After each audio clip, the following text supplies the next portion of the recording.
Paix et souveraineté à vous, sentinelle de la vérité.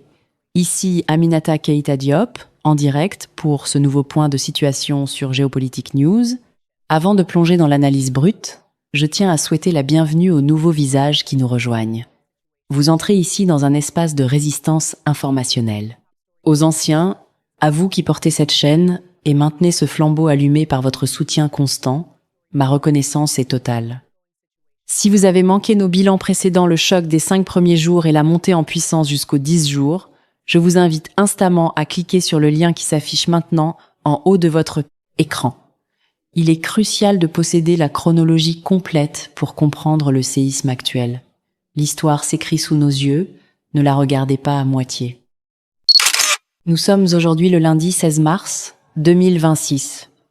Le conflit, entamé le 28 février, entre dans son 17e jour. Comme convenu, nous allons décortiquer la période cruciale allant du 11e au 15e jour, oublier les schémas du passé. Dans ce théâtre d'opération entre l'axe Washington-Tel Aviv et Téhéran, le Hamas n'est plus un acteur opérationnel et l'administration américaine a radicalement changé de visage. Voici la chronique détaillée des rapports de force et de l'évolution du terrain. Jour 11-10 mars 2026, la rupture des communications. Après 10 jours de frappes chirurgicales, les États-Unis lancent une offensive cyber de grande ampleur, baptisée Silent Night, visant à paralyser le réseau de commandement des gardiens de la Révolution.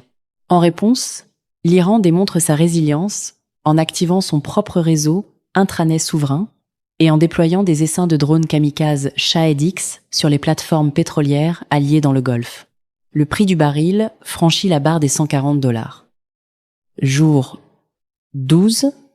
11 mars 2026. Le bras de fer dans le détroit. La confrontation navale atteint son paroxysme. Israël tente un blocus électronique total du détroit d'Ormuz. L'Iran réplique par une démonstration de force asymétrique.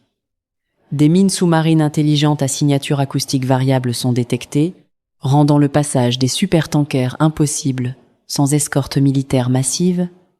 La marine américaine subit ses premières avaries sérieuses sur un destroyer de classe Arleigh Burke, frappé par un missile hypersonique iranien.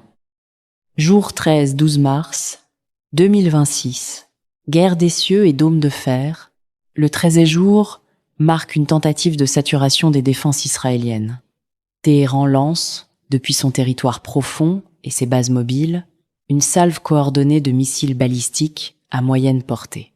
Bien que le dôme de fer et les systèmes patriotes interceptent 85% des cibles, les 15% restants frappent des infrastructures énergétiques stratégiques près de Haïfa, provoquant des pannes d'électricité massives. L'équilibre de la terreur est désormais une réalité physique. Jour 14, 13 mars 2026, basculement géopolitique et axe nord. C'est le jour de la clarification diplomatique. Alors qu'Israël demande une implication terrestre directe des forces américaines, le nouveau gouvernement à Washington, plus isolationniste, hésite. La Russie et la Chine sortent de leurs réserves et proposent une médiation armée, tout en renforçant discrètement les capacités de détection radar iraniennes.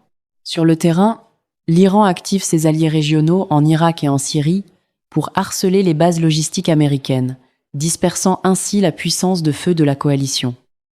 Jour 15-14 mars 2026, l'impasse stratégique. Au 15e jour, nous constatons un épuisement relatif des stocks de munitions de précision des deux côtés. On entre dans une phase de guerre d'attrition technologique.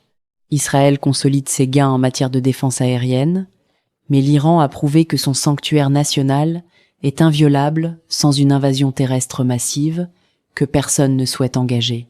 Le rapport de force se déplace vers le domaine diplomatique et économique, où Téhéran utilise l'arme du pétrole pour diviser les alliés européens des États-Unis. En conclusion, le bilan entre le 11e et le 15e jour, nous sommes passés d'une guerre d'éclairs à une guerre de position électronique et balistique. L'Iran a tenu le choc initial et a réussi à transformer le Golfe en une zone interdite, tandis que l'axe États-Unis-Israël doit désormais composer avec une opinion internationale de plus en plus inquiète du coût économique mondial de ce conflit. Restez connectés sur Géopolitique News. Nous suivons minute par minute les événements de ce 17 jours qui s'annoncent décisifs. N'oubliez pas de liker cette vidéo et de partager vos analyses en commentaire. À très vite pour la suite.